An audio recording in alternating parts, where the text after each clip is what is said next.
that breath that connects us, that breath that enlivens us, that breath that clears the decks for the relaxation, for the movement of God in and through us. That breath that reminds us that we are one and safe and held within the presence of God itself. Check in with your body right now, whether you're here in our sanctuary, whether you're at home, wherever you might be right now. Hopefully you're not driving. Don't close your eyes if you're driving. But check in with the breath. As that breath comes in, just allow it to come in with the reminder that this very breath, every breath, is the breath of God itself. We are contained within the allness of Godness. With every exhale, God is breathing through us. If there is any, right now, stress, anxiety, concern, pain, if there is anything that you feel is keeping you from the relaxation and cleansing of the breath, on your next inhalation, I invite you to hold it gently. And on your next exhalation, I invite you to exhale it out. Renewed, calmed, into the presence of God that is everywhere present, knowing that God has got us, that we live and move and have our being within Godness, that all stressors, that all worries, that all concerns are temporary and they can move if we let them move. We choose that now.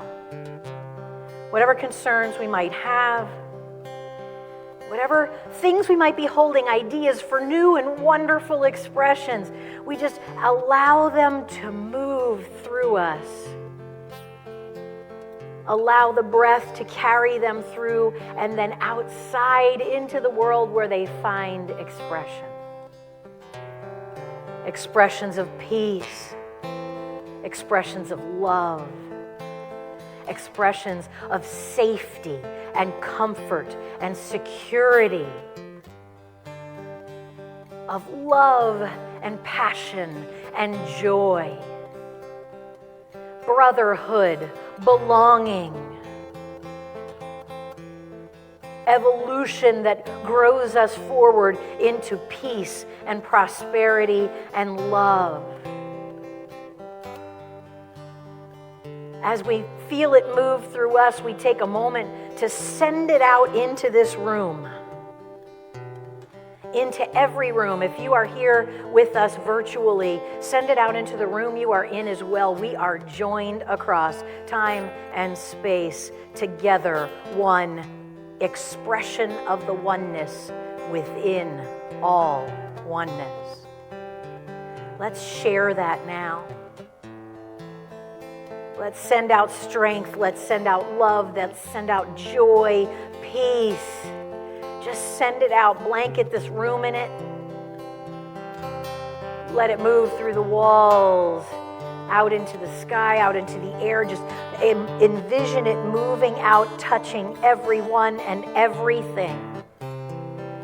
The love of God expressing in, through, and as us. The strength of God, the safety of God. This sacred container of unity of Sebring, we expand it until it envelops the world. We are the sacred container of Godness.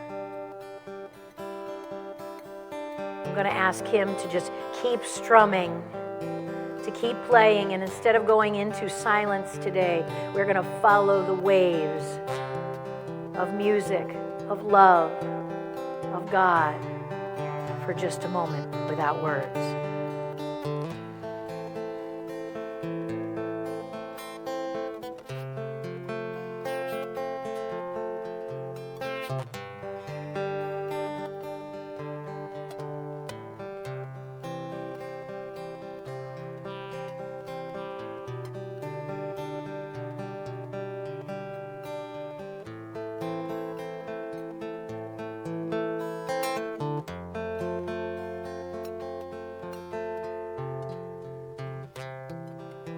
That blanket of love, we let it move, we let it land, we feel it changing things at the cellular level, creating the awareness of love where it may not have been even 5 minutes ago,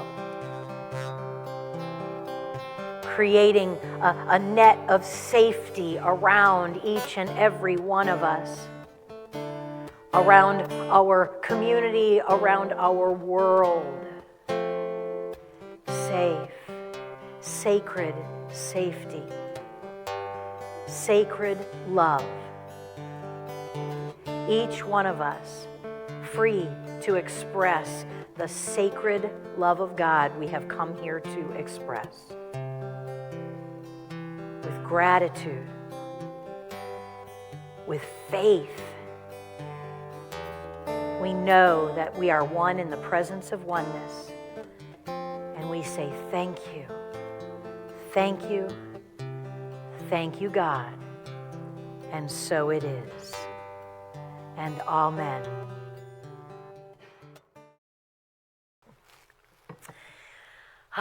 So Tina's back. We are happy about that. Yes, safe and sound. And back, and we've got so many different people on vacation at this point that I keep looking out and trying to see who I'm holding in prayer for travel and where everybody is, and some people have come back, and it's just wonderful to see you all here. Thank you.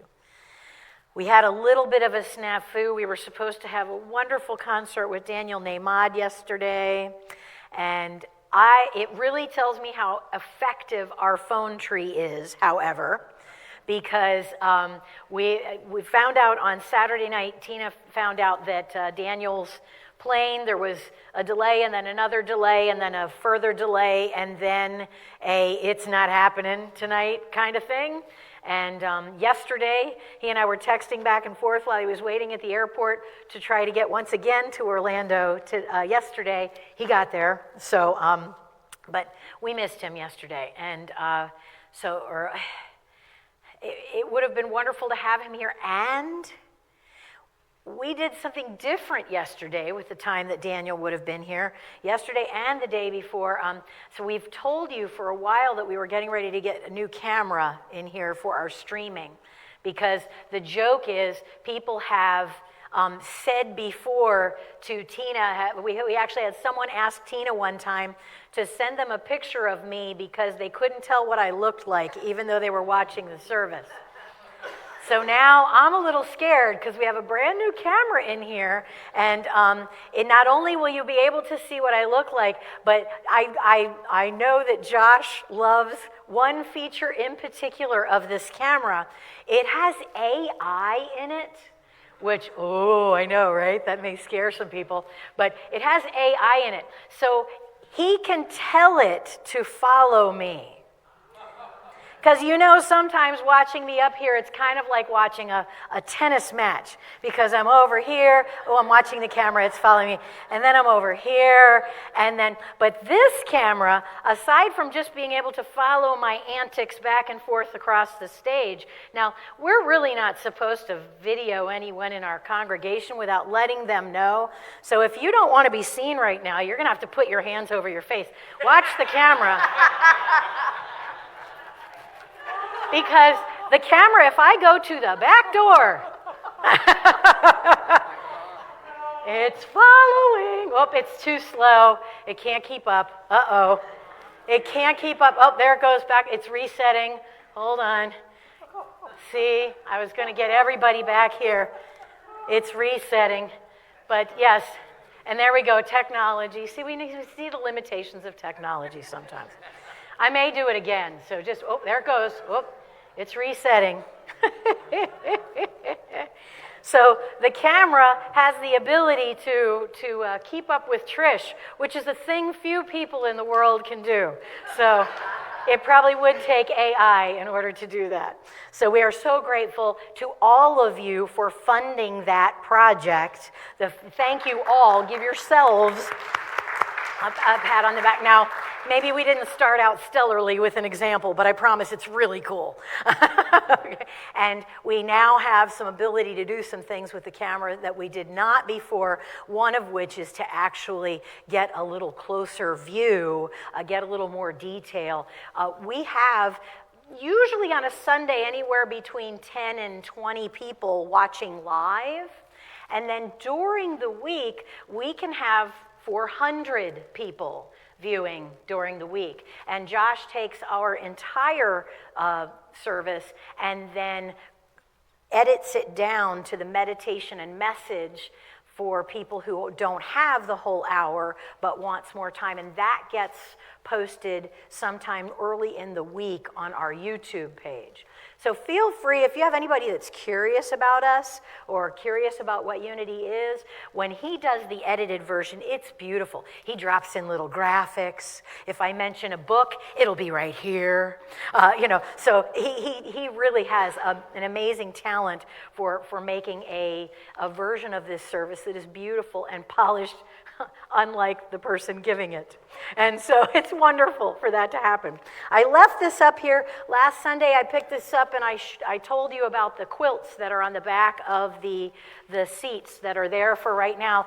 And I neglected, because I was so far beyond where I should have been time-wise, I wanted to say that Jan is who brought this to us. So Jan is sitting over here at the table, and Jan has created many of these. Jan has resources. If you want to find out anything about quilting or what is going on in Highlands County with quilting, go see Jan, because she's got it. She's got the information on that. So, and all of these beautiful quilts. We are going to be doing our I don't remember what we called it last year, but we're going to be collecting stuffed animals. We're going to be collecting nice, fun, fluffy socks. If you find ones that are silly and have funny messages on them, all the better, because we are going to be collecting the stuffed animals and socks.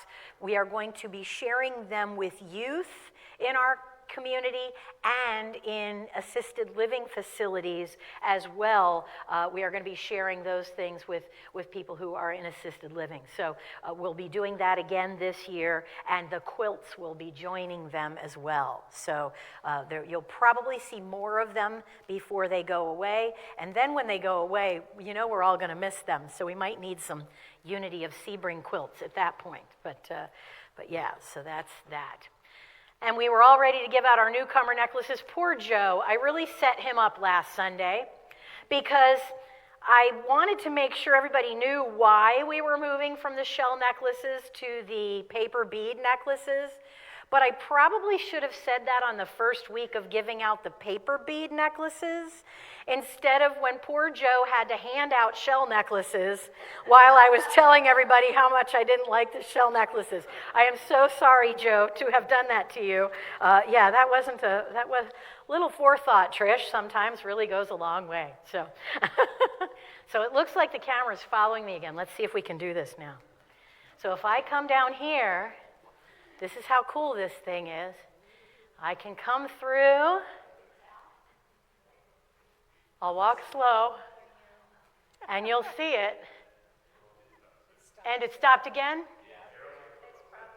It might be a setting. We might have to go back into the settings. Well, we want an excuse to call David again anyway. David Jolly, yeah, it goes all the way. It can follow us to the back door and everything. Yeah, okay. What if I do this? No, it's off now. It's still reset. Okay, I'll stop. Okay. Focus in, Trish. Time to, okay. Yeah. Kid with a new toy, right? But David Jolly, who goes to the Seventh-day Adventist Church in Avon Park, has been helping us through our whole camera upgrade process. And he came and spent some time yesterday here and Friday here. It was really a wonderful thing. So life is a dance.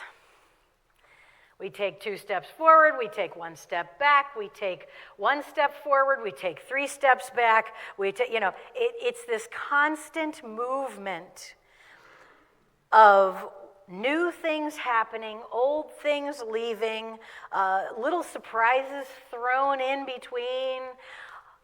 Politics, religion, jobs, relationship. There's all these things happening that allow us the opportunity to continue flowing with life as it shows up.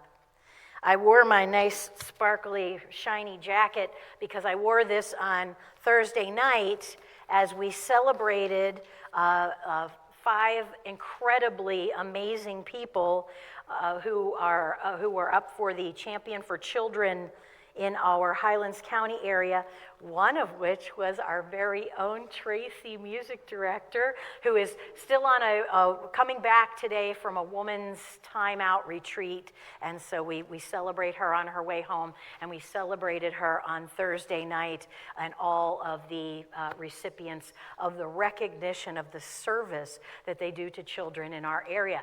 You want to talk about a dance? Work with kids. Oh, my heavens, dancing with children, it's always a dance. And so we celebrate Tracy's recognition in that, and it's so awesome. It's so awesome to see her celebrated in that way. So James said in the beginning of the book of James in the Bible, "My brothers and sisters, whenever you face various trials, consider it all joy, because you know that the testing of your faith produces endurance. And let endurance complete its work, so that you may be complete and whole, lacking in nothing." Now that is from the version of the Bible, and we know there are many, right? Many, many, many different versions, many different translations. There is even a Native American translation of the Bible, which is absolutely beautiful in its language. If you've never heard of it, I encourage you to go look for it. It's gorgeous. But James was stepping up to basically help people through trials in their lives by hoping that they could find something good in the trials. Now, we have this fascinating dance with how life shows up, and there can even be a time in our life or even a belief system in our life that says, oh, well, life is really hard, and I kind of want it to be hard because then I'll get stronger, and I will move through, and I will be stronger on the other side of it. And we know that our belief system is responsible for the way life is going to show up and stay for us. If you are holding the belief that the worse it gets, the better it'll be, yeah, I might suggest a revision. Because if you are holding a version, a paradigm for your life that says, oh, everything that happens to me, boy, it's really tough, but I make it through all the tough stuff and then it gets better. Guess what? You're in for an entire life of things showing up really tough. And it is the belief underneath the language that is determining your view and how these things are going to go, and just how much suffering will be in your trials, right? We can go through things that are really, really hard the whole way, knowing that there is a lesson and a blessing in it for us, looking for the lesson and the blessing, so that as we're going through trials, we're not walking through thinking, I'm a martyr. Oh, look, this is so awful and so hard. Boy, where's the pony, right? There's got to be a pony in this big pile of, How do we hold the hard times? That's a great invitation for us to look into this week as we're moving forward. How do we hold our fears? How do we hold the things that we feel need to shift and move in life? How much attention are we paying to things we can do nothing about other than shift our attitude about them? We have a human amount of energy in a 24-hour period in this beautiful spiritual body that works inside this human shell. Where do you want to spend your energy? How do you want your days to show up? The habits that we create, the movement that we create in our lives, the way that we look at the trials that show up in our lives are going to shape what is possible for us. If I believe that life is hard and then you die, wow, that's a whole paradigm I will make happen in my life. If I believe that the hard things are worth doing because not necessarily that they teach me endurance, but that I am getting stronger and learning in the doing, the way the doing happens shifts. It changes the way that I show up in it. In John 7:37, it was at the last day of a festival that Jesus was at. And Jesus was standing, and he said, "Let anyone who is thirsty come to me, and let anyone who believes in me drink. As the scripture has said, out of the believer's heart shall flow rivers of living water." Jesus wasn't talking about drinking his blood. Okay, and I say that, and I hear a couple giggles. And the wine of the Last Supper, the bread and the wine, the drink and eat in remembrance of me. Do this in remembrance of me. This is another piece of him basically saying, "Come to me, listen to what I'm saying, get the spirit of the teachings underneath it." Do what I'm asking you to do. Show up and love one another. Do we listen to the teachings of Jesus? There are people in this room that consider themselves Christians. Do we know that the term Christian was initially a slang? It was a slight. It was a slight to people who followed Jesus' teachings. In the beginning, they weren't called Christianity. They were called the Way. And followers of the way were chided because, please remember, Jesus was not a Christian. Buddha was not Buddhist. Okay? These things came after them. Jesus was a very good Essene Jew. Jesus was Jewish. Right? Christianity didn't come until 100 years, or become really established until 100 years after Jesus died. After Jesus died, the way became more and more. All the disciples were going out and were teaching Jesus' teachings. And Jesus was saying there, "Come to me. Take of my teachings. Drink of the essence that I am trying really hard to teach you all."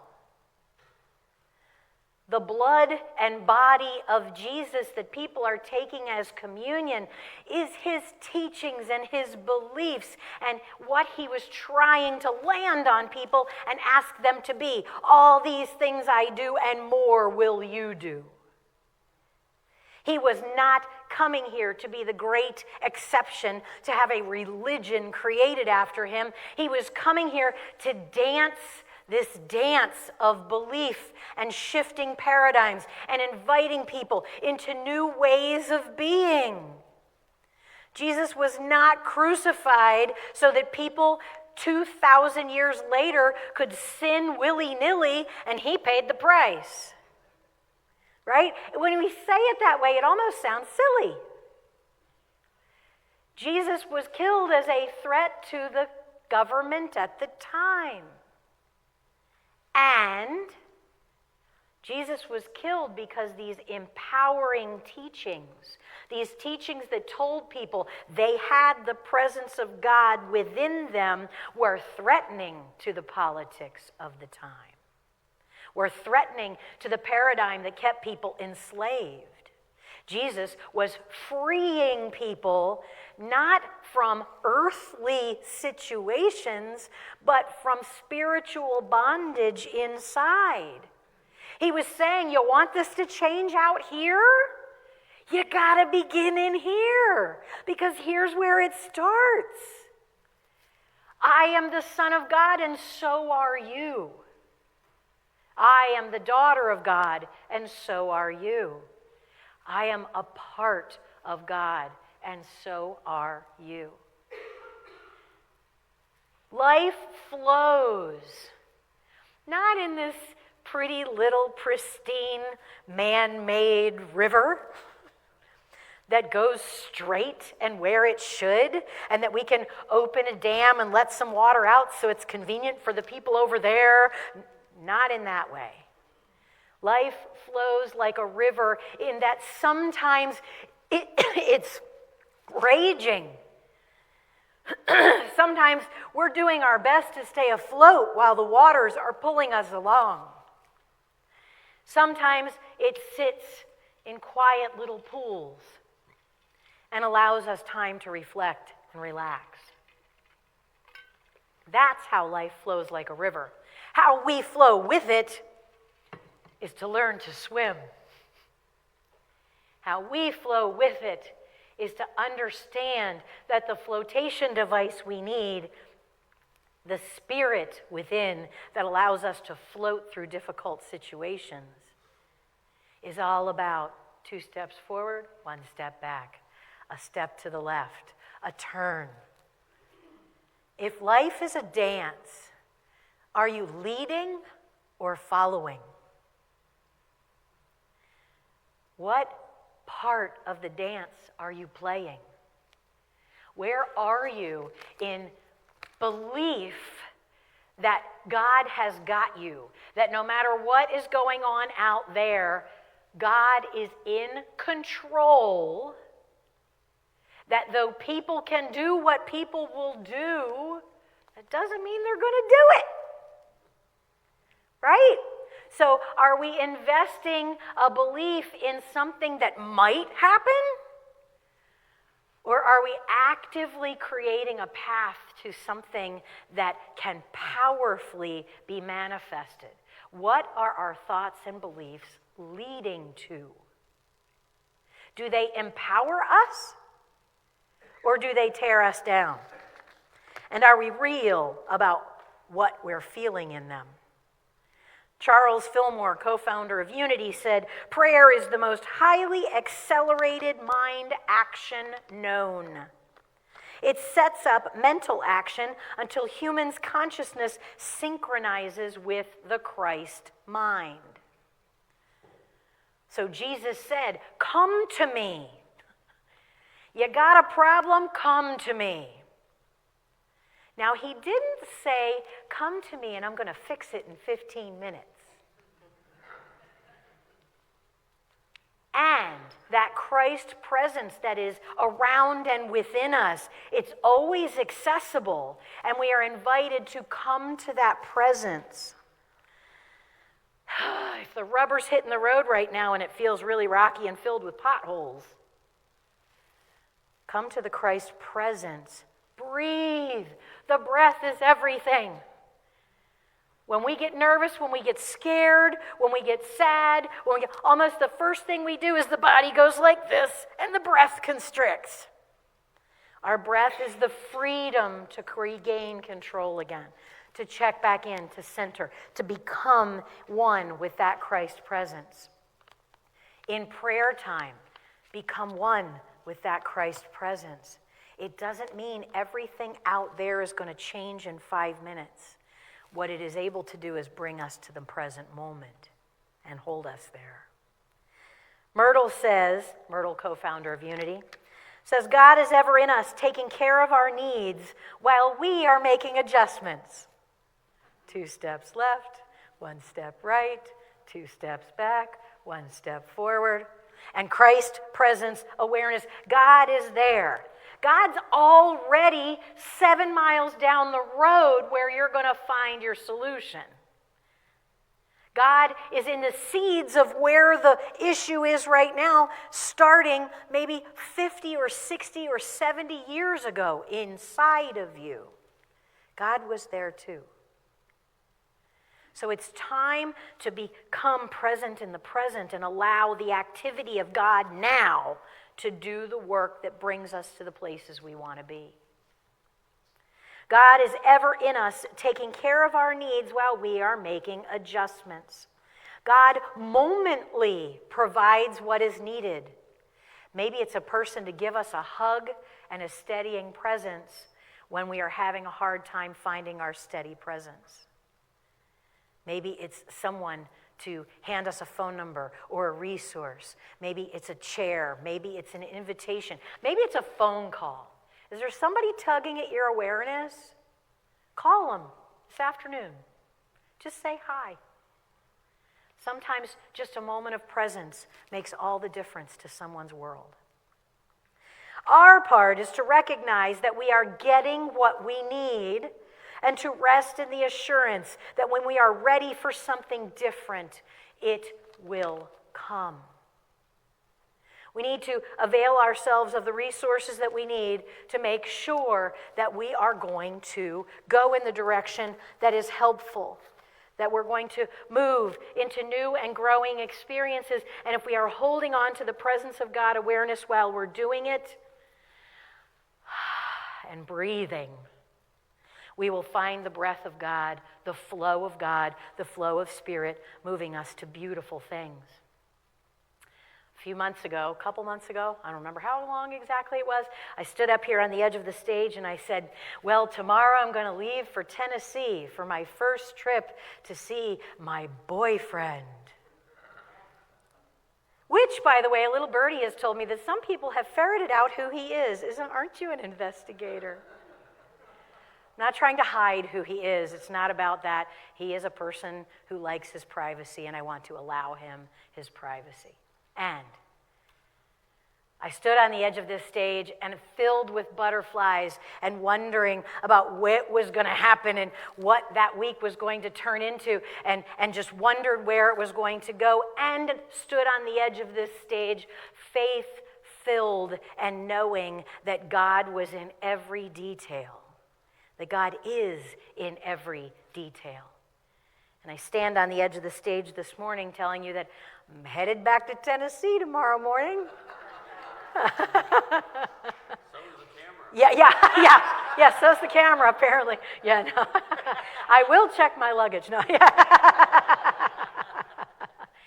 And I can tell you that having released my life to the power and presence of the divine that is present and powerful in every moment, I know that whatever the path ahead takes, whatever directions and twists and turns and steps forward and steps back, I know they're in divine order. I know that I'm reaching for my sacred safety. I know that the love of God surrounds me, the light of God enfolds me, all of it. The power and presence, it all sustains me. You too. Not just me because I stand on a stage and wear a shiny coat. Right? It's all of us. We are all in the presence of God. I stand on the edge of the stage today, excited and counting down the hours to go back to the most beautiful places that I was introduced to a most beautiful man who will help me learn more about those places and myself and my path and my life. Dance, my friends. Step forward, step back. Lead, follow, just open to the flow and know that God is in it every single step. And so it is. Thank you for joining us today. Please visit www.unityofsebring.org for more information, to submit a prayer request, or to donate to our ministry. We hope to see you again very soon.